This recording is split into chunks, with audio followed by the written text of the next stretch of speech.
Right, so I'm going to attempt to do an introduction to staff video. I haven't been having much luck with doing this at the moment, because there's just not enough room in my bedroom to spin the staff around, but I'm going to give it one last try, so if it works, we'll upload it. I've got a load of, different staffs to look at, as with the toy introduction one. And the first two is just to prove, you can make a staff out of anything. If it's long, reasonably straight, and you can, it's light enough to spin around, then jobs are good. This one's just part of a broom handle, and it's not fantastic, but you can do a few things with it, so you can't knock that one. This one's a bit better. Just because it's longer and got a little bit more weight to it, but it's just stuff I found lying about the spot, so it's nothing special, but it does allow you to do quite a lot more with that one. Unfortunately, I can't spin it in this room; it's far too long.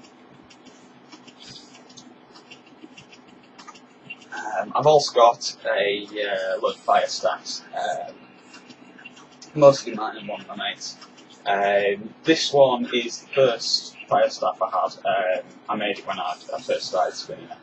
And it's just a bit of copper pipe with Kevlar weights, which I bought off the internet for next to nothing, on each end, and I just used electrician's tape for grip. And it's not fantastic, but it gets the job done. I think I used it for about a year straight, and I learned most of the stuff I know now with it.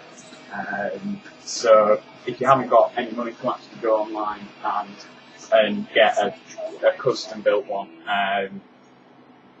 then you don't have to spend a lot of money, and you can get something that's at least functional. This is another one that I made. It's just a tiny little juggling staff. I've just got it really for mucking about inside when I don't have enough space to do anything else like. And you can do most stuff spinning with it, but it's almost impossible to do much contact. So it's just a muck-about jobby, really. But not that these staffs are always good fun. I've even got one shorter than this, which is bizarre. The other two I've got are actual shop bought staffs. I'm not sure where this one came from. It actually belongs to one of my mates, and this is also classed as juggling staff. It's about, I would say, about 130 centimetres, something like that. So, unless you're quite short, it's not really long enough to do anything particularly impressive with. But it's definitely a good learning staff.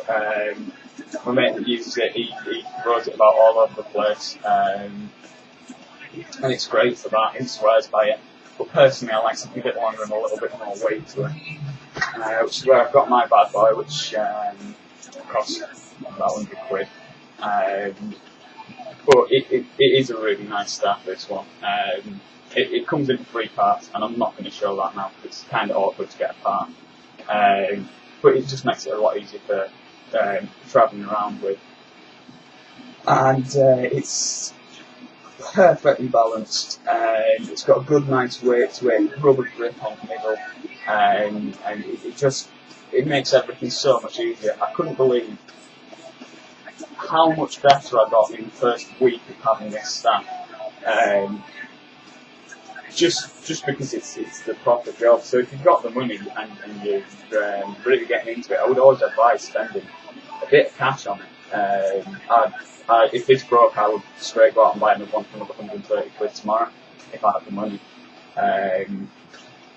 But if you're just learning, then there's no need to actually spend any money on it.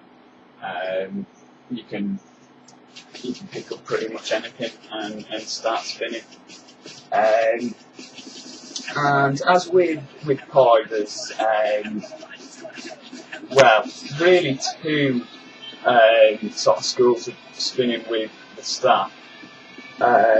First of all is just your basic spinning, where you'll spin it through your hands, through your fingers, round your body, maybe put the odd throw in every now and then, but that's about it. And you can do some impressive stuff with that, especially when you get it on fire. It looks amazing.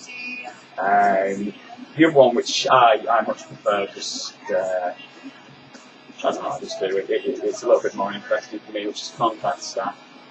And contact staff is basically where, rather than having the staff spinning and rolling through your hands and fingers, you'll have it spinning and rolling over parts of your body.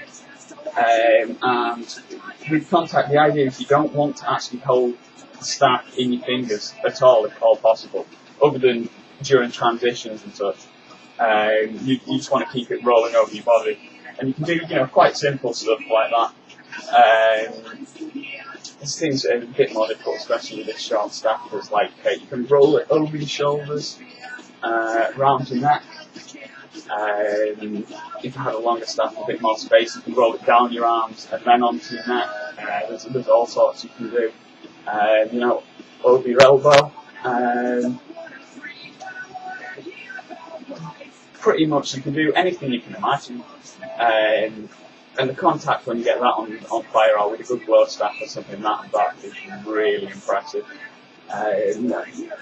Anyone that's going to learn to do any real spinning should aim to learn some contact, but you will need a little bit of practice first, as it is a bit more difficult.